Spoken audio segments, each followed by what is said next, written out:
I was disappointed with my performance. Yeah, come on, kick it in, Landon. Come on, kick it in, Landon. You got it. Get up. Just do it, Landon. All the way.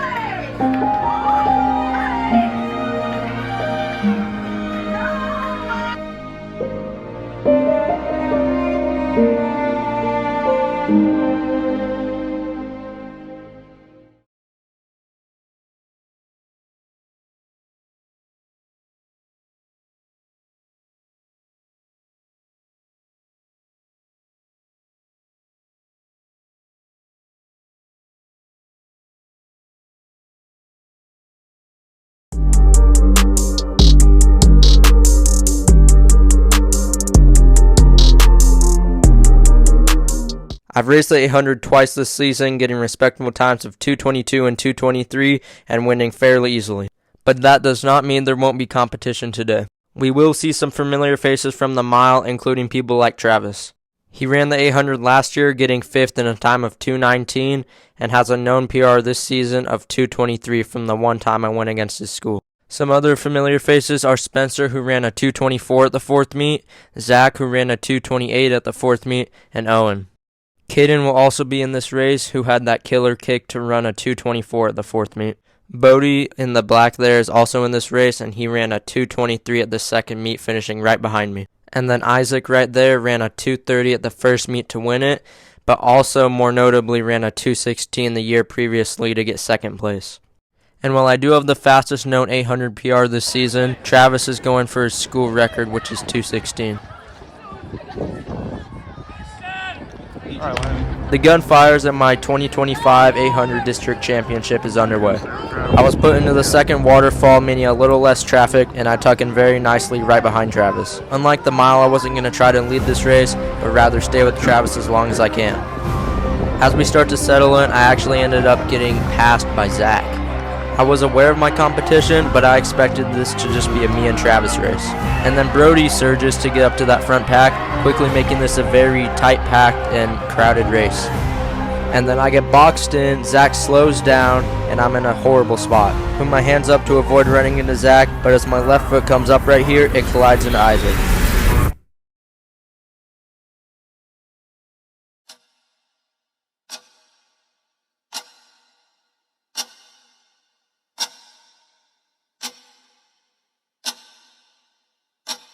I completely bend over, nearly falling, but thankfully I'm able to catch myself.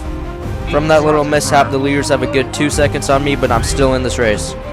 Completely throwing me off mentally, I make a pretty huge surge to get back up with Bodie and Travis. Panicked really bad, and my only goal was to stay on my feet. I'm making steady progress toward the front, and this race is still not over.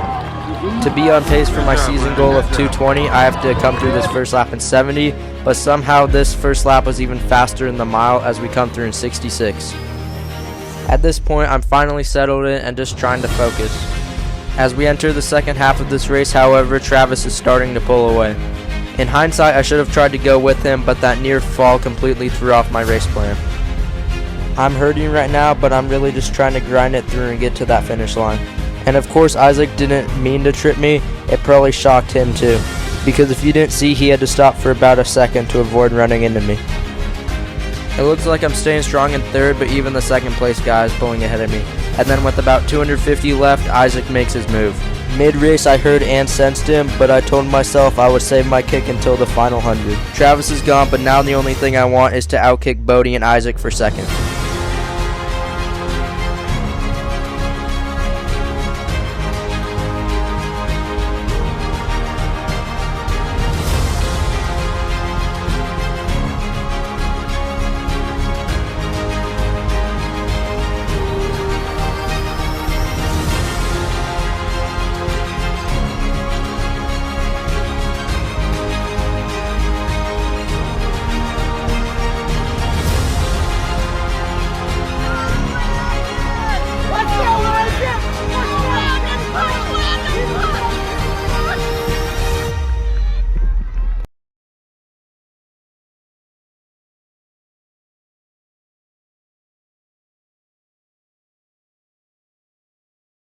Alright, 800 went much better than the mile, in my opinion.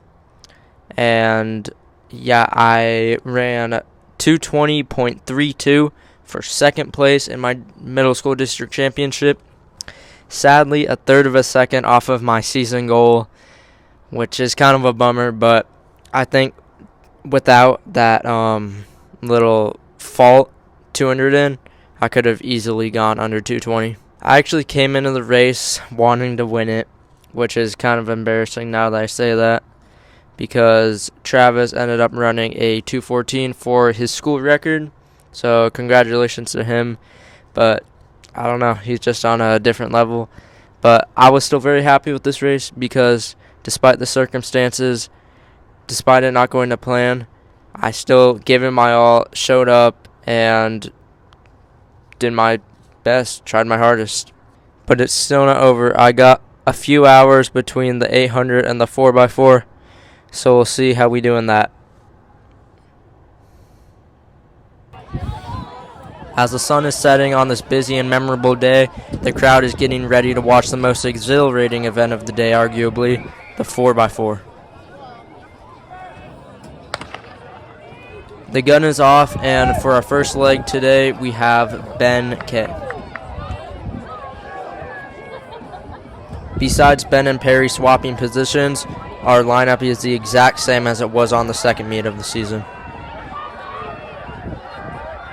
We weren't really sure what to expect as a team, considering we hadn't won any of our 4x4s this season, coming second 3 times and third once. We were still going to try to put up a great effort, and Ben is contributing to that very well. He's looking very strong on this second curve. Ben is feeling pretty fresh coming into this because the only event he's ran today was the Open 4, where he was actually really disappointed with his time of 103 mid. So he was really looking to perform well in this event. Ben will definitely be back next year for districts in our school, but he is giving it all as he comes down this final stretch, and he ends up splitting 102 mid. Our second leg today is Dom, as you've previously seen him before in the previous track meets, and immediately he gets off the line really slow. It was actually looking pretty even after the first leg, but now there's about a 30-meter gap from our school to the first place school. If you watched the second meet of the track season, you saw that we actually ended up beating that team currently in second in the black, so it does not make any sense why we're about 20 meters behind them right now. Unlike Ben, Dom had 2 events in his legs, the Open 400 and the 4x2. I don't have his split for the 4x2, but they ended up doing pretty good as a team, getting 4th in that race. However, in the Open 400, he 2 underperformed like Ben. He actually wasn't even supposed to race the 400. As you guys have seen in the previous videos, I've raced the 400 every meet this season and come first in our school easily. But I talked with my coach, and both him and me agreed that I should be more fresh for the 800, so they took me out of the 400. Anyways, Dom splits a 106 high right there, which he knows, and we all know that is way beneath his potential. But now for our third leg is going to be Perry. Perry looks like he's doing an all-out sprint right here, but that taller and bigger guy easily moves past him.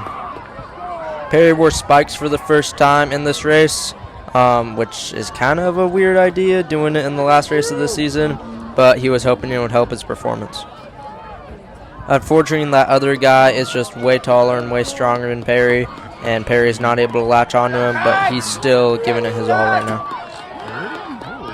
Also, our team was not as locked in as we should have been before this meet. We were practicing handoffs on this little grass field. Dom was really getting in his own head. I don't know about Perry and Ben, but we should have been a lot more locked in for the district championship. Unfortunately, Perry has lost 10 meters of ground, but now he hands off to me for the 4th and final leg. If you guys watched the 4th meet of the season, this is exactly how it was set up. I used the combined adrenaline of seeing the big gap and knowing this is my last race ever running for my middle school to close this gap very quick in only about 150 meters. If you guys watched the 4th meet, I went right ahead of this guy, and then my body ended up shutting down at the line, causing me to fall and scrape my shoulder and back. So instead here, I just decided to tuck behind him and wait until the final 100 to floor it. There's 2 guys fighting for first up there, and us 2 guys fighting for third back there. As we come into the final 100, this guy kind of gives like a big grunt and then shifts into a complete new gear. These are the final few seconds of me ever running for my middle school again, so I'm really trying to close as hard and fast as I can. He is 2 steps on me, but with about 30 meters left in the race, he looks back and starts to let up. I seize this opportunity and close as hard as I can. I lean at the line, but last second he leans, and he ends up beating me by only 0.02 of a second. I closed in 60 for our team, and we were able to still get a 5-second team PR of 4:13.51. Obviously, you can't have 9 teams doing a 4x4 at once, so there was actually a second heat after this, and we ended up getting beat by every single team there, so that's great. We ended up getting 8th place out of everyone, but somehow we're still rewarded a ribbon. But this isn't the end, guys. I decided to sign up for an invitational, the YMCA Track and Field Invitational, to be specific, and I'm going to have one last shot at breaking 5. Thank you for watching, and stay tuned.